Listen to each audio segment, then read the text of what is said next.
On se retrouve sous ce beau ciel breton, ça fait longtemps. Première vidéo de 2022, on part sur un truc qui est complètement différent. J'ai acheté ma caisse de drift, ça fait un moment que je la voulais et elle est enfin là.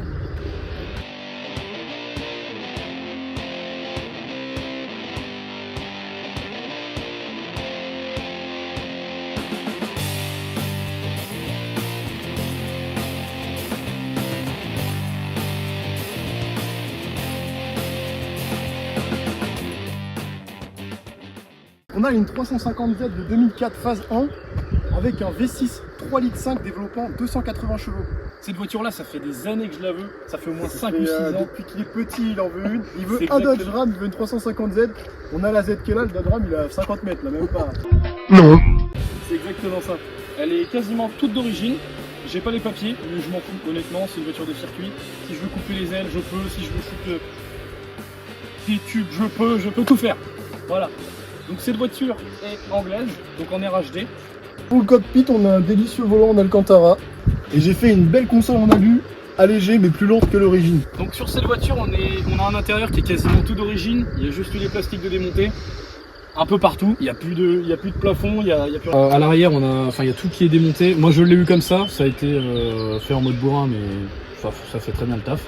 Par la suite, il y aura le frein à main hydraulique, du coup tout le branchement hydraulique qui va passer dans le coffre. Parallélisme à faire, pour le carrossage, il est en négatif plus, et pour le drift à l'arrière, c'est horrible.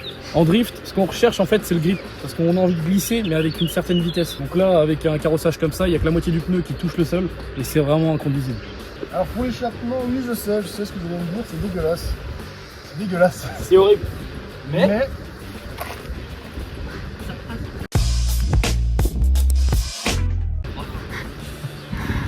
Sur certains circuits, la norme va être de 95 à 100 décibels. Je pense que là, on a explosé le truc. Pour réduire le bruit, il faut qu'on rajoute des silencieux et on pourra passer en norme. Chose étonnante sur cette voiture, d'origine, je sais que les phases 2 et les phases 3 sont montées en Brembo. Donc étrier 4 pistons à l'avant et étrier 2 pistons à l'arrière. Donc le moteur V6 3,5 litres atmosphérique, donc pas de turbo. C'est coupleux, ça marche très très bien. Pas besoin de le modifier, bien le fiabiliser pour le circuit.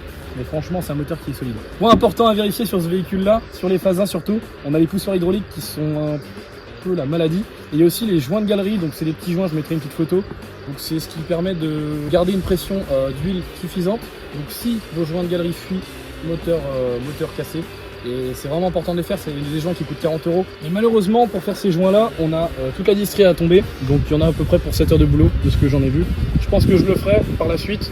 Mais avant ça, je vais installer tout ce qui est sonde de pression d'huile, température de liquide de refroidissement et température d'huile. Alors pour pratiquer le drift, c'est vrai qu'avec les assistances c'est compliqué, donc on va déconnecter l'ESP, l'ABS, je connais pas le reste. En gros, pour la faire courte, c'est un cercueil roulant. Donc cette voiture, elle est franchement idéale pour le drift. Mais par contre, un truc que je préconise avant de vouloir vous lancer dans le drift, enfin pour ma part, c'est le simulateur T300 RS, G29, C'est des volants. sur Assetto Corsa. Si jamais ça vous intéresse de commencer le drift, vaut mieux acheter un simulateur. Ça va peut-être vous coûter, allez, 1500 € tout compris avec l'ordinateur, le simu, tout ça. Mais au moins, si ça vous dégoûte tout simplement, si vous n'aimez pas, vaut mieux, et ça coûte aussi beaucoup moins cher, plutôt que d'acheter une voiture à, allez, on va dire 6 000 € pour la planter dans le premier virage. Si vraiment vous voulez vous lancer dans le drift, c'est la première chose à faire. Après, si vous êtes déjà un peu entraîné avec votre daily, c'est aussi bien en fait de pratiquer sur simulateur. Ça permet de faire des choses qu'on ne se permettrait pas en vrai. Oh, c'était plus glisse. Ouais, on va bien, nous on est pas bien. Bah alors beau gosse sans faire du drift. Oui, je vais essayer.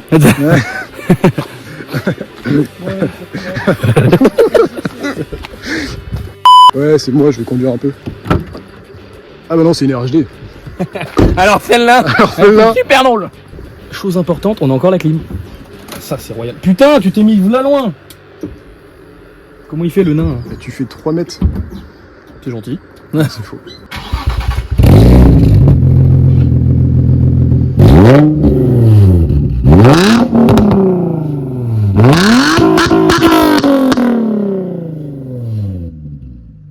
Je pense qu'il va se planter.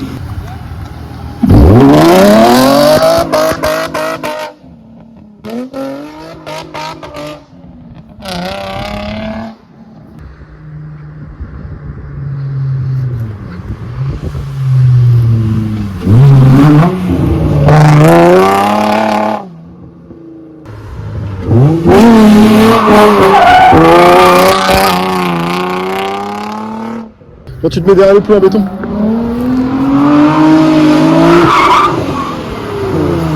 C'était peur là. Ouais.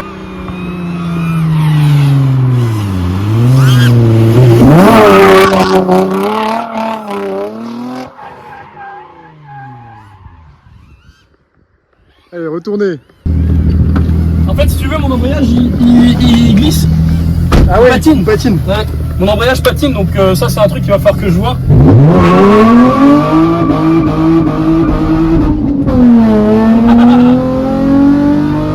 Ça aurait été plus prudent que je mette ma ceinture. Ah oui, peut-être, oui.